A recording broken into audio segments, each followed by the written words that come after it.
There are many of us here today who within the last year have buried somebody that is very dear to our heart. Could be a parent, a spouse, a sibling, a friend, perhaps even a pet. And you have experienced it as I have, that when death happens, nothing hurts more.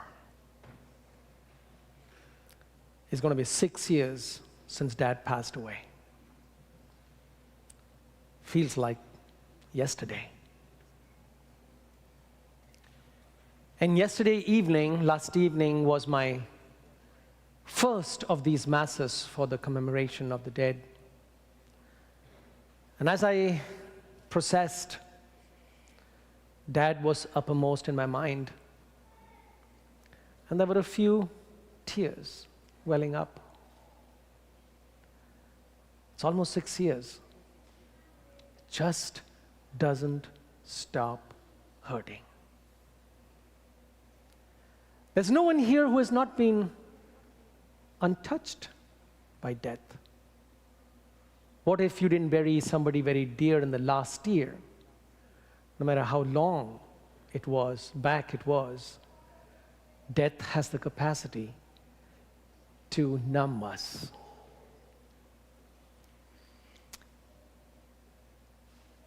We Christians, and particularly we as Catholics, encounter death a certain way.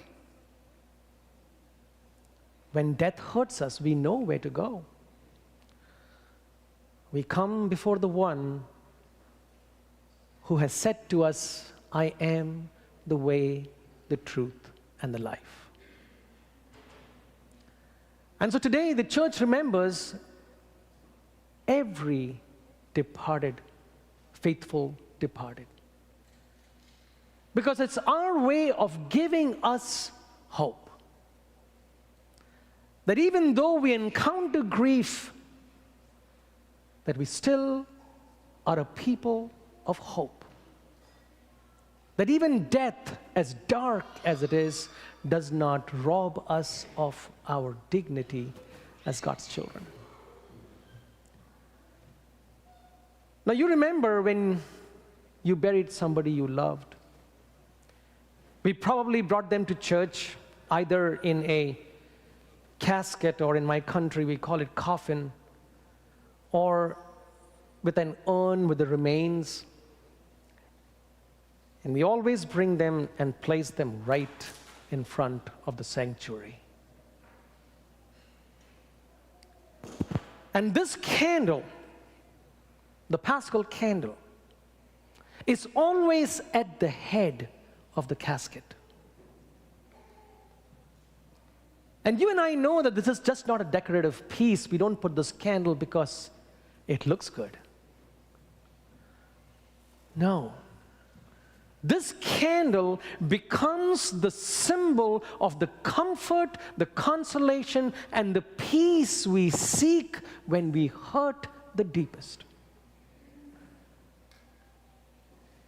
You know that this candle is lit for the very first time, a new candle each year, for the very first time at the Easter Vigil. The lights are turned out. We try even to turn the lights out at the front of the church. And then we light a new fire, and we bless the fire, and from that new fire, we light the Paschal candle. And the entire congregation that fills the church that night, everyone lights the candle from this Paschal candle. It's our expression of the faith that Christ died and that He has risen again, and that by His death and resurrection, death has been conquered, darkness is no more. This is our faith. But besides the funeral, we Catholics do something very strange. At the Mass, the Vigil Mass last night, there was a little child that was baptized. And this very Paschal candle was center stage for this little child's baptism. And we do this for a particular reason. As St. Paul says in today's first reading, are you not aware that if you have died with Christ, you shall live with him? In other words, we Catholics, we take a newborn child and introduce this child to death at the very beginning. We are all introduced to death at our baptism. Not because we believe in death, but because we believe that in baptism we die with Christ. So all of us here have already died. And so then what happens at baptism is now a reminder for us at every funeral when the same casket, when the same candle is put in front at the head of the casket where the dead person's body is being revered. Why? Because we remind ourselves, because we have died in baptism, this funeral is really not a funeral, it's the celebration of moving from life to life. Thanks be to Jesus Christ.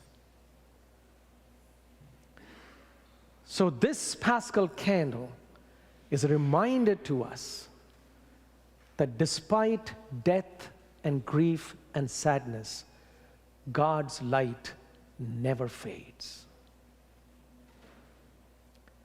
It's Jesus who said that to us. He said to us in today's gospel reading, I have come because I am the way, the truth, and the life. And then Jesus says some very consoling words to us. He says, I'm going to prepare a place for you.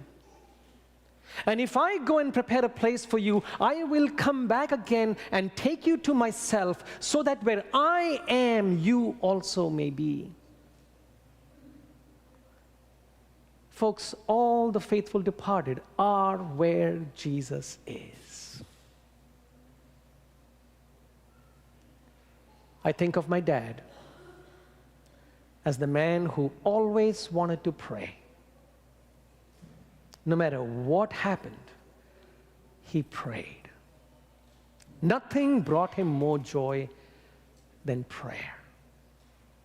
And I believe that he is now where Jesus is, doing what he loved the most, to spend time in prayer. And that is my comfort, my consolation, and my peace. And it's a comfort and a consolation and peace that each one of you share when it comes to your own beloved departed. Before we light this candle, or these candles that are to remember those that have died in the last year or so, there's one more thing that I want to connect to the Eucharist. Folks, eternity does not begin when we die. Eternity begins when we are baptized. We are already living eternity.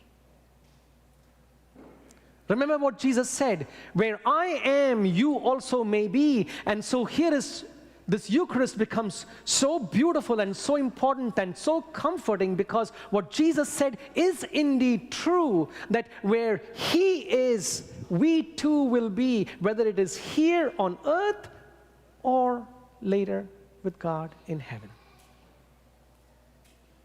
So many ways in this Eucharist, we live our eternity with the Christ who is our light and our resurrection. And this candle reminds us that that is true.